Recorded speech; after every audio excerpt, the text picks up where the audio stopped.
所以你嘅問題就係你驚我睇唔到啲出嚟。我唔驚，但係我覺得好多姜糖，我聽即係啲 social media 或者係 TG，咁緊要嘅呢個，我唔介意，即係我感覺到你係收到我。有時我見你做有啲嘢回應我咧，係收到嘅。但係我唔知，我唔想其他人成日話，我唔想寫俾佢啊，都唔知佢收唔收到，因為我聽過唔止一次。唔係，的確，好爭議性啊呢個問題。係咯，多謝就係中意咁爭嘅。正。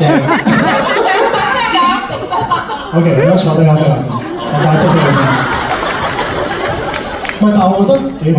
其實我不嬲我都越嚟越中意大家，即係我頭先同大家講，好坦誠嘅。你內心有呢個疑問，代唔代表你真係有呢個疑問？其實好老實講，我收到嘅信真係好多好多好多。其實你當你哋而家每人一年寫一封，呢度都已經千五封，咁可能出邊仲有，你哋當你哋每人一年真係寫，哇！